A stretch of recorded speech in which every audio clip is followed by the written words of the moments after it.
Hey everybody, this is Michael with Asymmetrical Preparedness. Thank you for being here. Thank you for all your support. Please give a thumbs up. Please make a comment, a constructive comment. Even if you don't agree with me, that's fine. We don't all have to share the same opinions, the same everything, okay? But share the videos, please. That really helps the algorithm.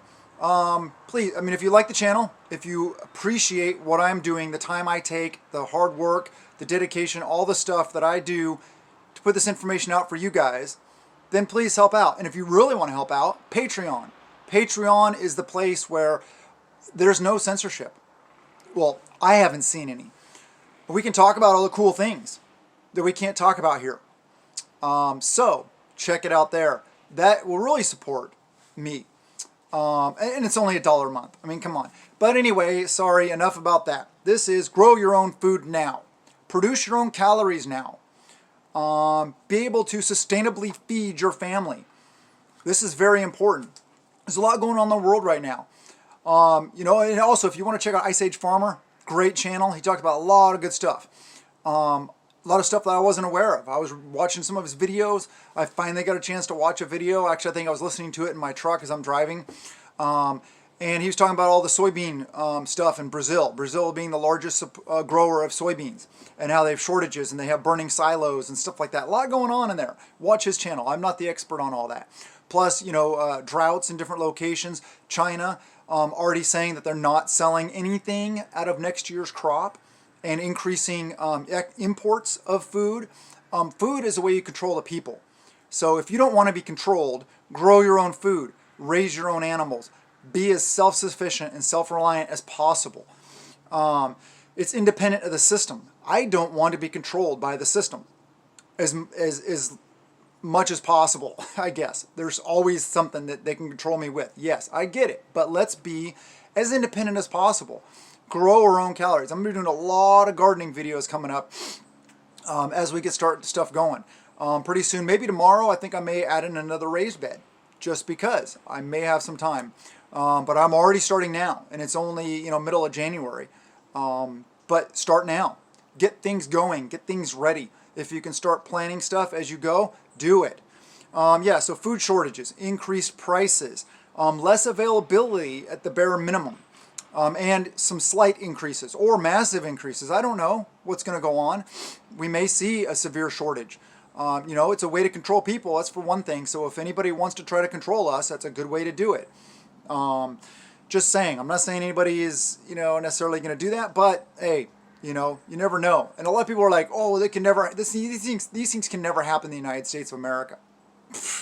Please read your history. It has happened in so many different countries. The German people didn't think that could happen to them either.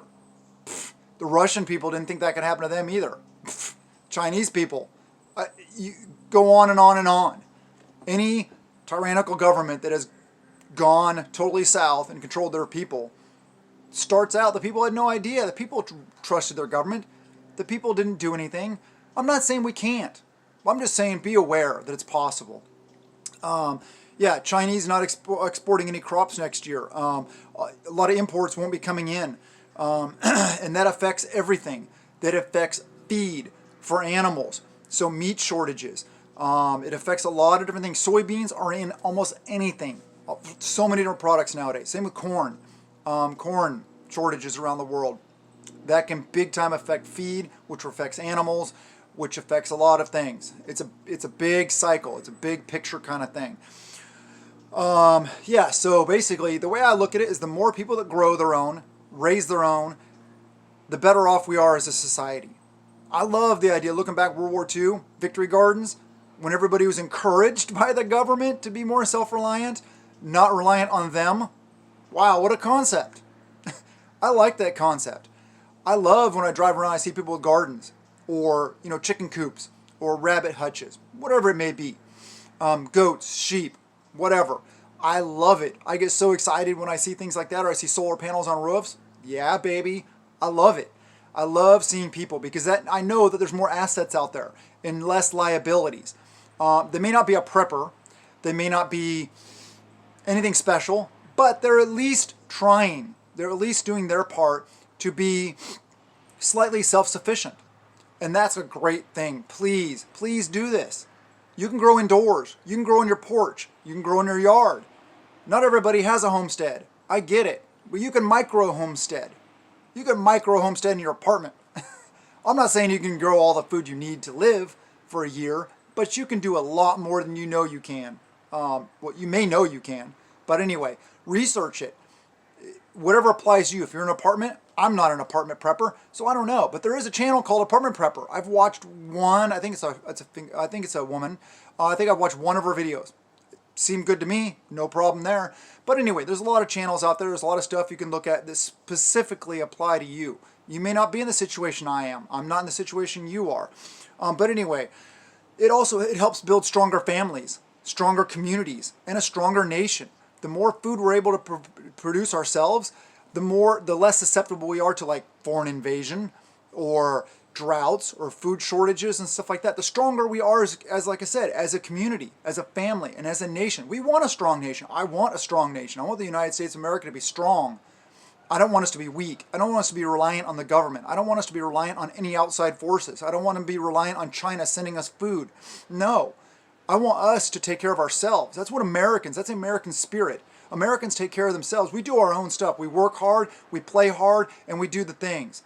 That's the American spirit that is almost lost today, on a lot of people at least. Encourage others. I do this all the time. I've talked about it recently in videos. You may not know preppers, people at coworkers, friends, family, people at church, whatever, whoever you interact with. But talking about gardening, talking about how rewarding it is to grow your own food, how much better it tastes, how much healthier it is for you. And encourage them to have a little garden. Go help them set it up. Encourage others. They may not be the super prepper. Who cares? They'll be a little more self-reliant, a little less in the threat column, a little more in the asset column. And that's a good thing. So encourage others. Help others. Seed storage, very important. Be stockpiling seeds. Stockpile seeds. Buy all of them. Because you never know what's going to happen long term. And seeds, package them properly, throw them in a refrigerator, throw them in a cool, dry space. They'll basically last forever. Okay, not all of them will germinate. Okay, so what? You'll be way better off than if you don't have them. Trust me. Looking long term, we're going to need them. So get seeds. Build a seed bank. Yeah, build your own seed bank. I have a whole refrigerator dedicated to seeds. Yeah. I'm not saying it's full, but I got a lot of seeds. Let me see. Also, those bags of beans, those bags of rice, corn, wheat, soybeans, if you have them, lentils, whatever it may be, guess what those are? Seeds. Yep. 25-pound bag of seeds, 50-pound bag of seeds. Oh yeah, baby. That's a lot of seeds. So remember that. And it could be that you're just sprouting them, like wheat. Sprout it. It increases the nutritional value, and it's quick and easy. It takes a lot less water than cooking it as, to eat, like rice to eat. Or bean sprouts. All these things, you can sprout them and eat them as sprouts. Very, very healthy for you. Very, very good source of nutrients. So you may just do that. Or you can plant them. You can plant some, grow some. You can eat some and cook them, produce them, or prepare them traditionally and eat them traditionally. Or you can sprout them. Very, very useful. This is why preppers prep these things. A lot of people don't realize that or don't think about that. They just think, oh, beans and rice and the crock pot and stuff like that. They don't realize that those are seeds. You can grow them. You can plant them. They may not be non-GMO. They may not be organic. They may not produce true to form year after year after year after year after year after year, but they'll grow. And the sprouting aspect. A lot of people don't think about that. I try to think outside the box. I try to think about every eventuality. So that's important. GMO, bad or good? GMO, a lot of people are like, oh, bad, automatically. Well, GMO could be taking that tree, cutting it off right there, and grafting on an apple tree. That's GMO, right? There's nothing wrong with that. So there's nothing wrong with some GMOs. Also, if you're growing, like, say, strawberries, and one strawberry plant really produces really awesome strawberries, saving seeds from that plant and reproducing it next year, and then picking the plant that grows the best strawberries and saving those seeds, That's GMO, basically. I'm not saying going in there with as a scientist and changing the genetic makeup of the food. That kind of GMO, yes, I'm anti. I'm anti Monsanto doing things like, doing the whole thing about seeds where farmers and the whole pesticides in the seeds. There's a lot to that picture. I'm not an expert on it, but I know that they do a lot of bad things. So that kind of GMO I'm not for. But GMOs in general don't necessarily mean they're bad. So anyway, maximize your space. Maximize the use of your space, in other words. No matter how much space you have, you can garden. If you have limited space, then use intensive gardening practices or raising animals. You can do a lot in a little amount of space. And there's probably some channels out there, some YouTube channels that talk a lot about that stuff. I know there are.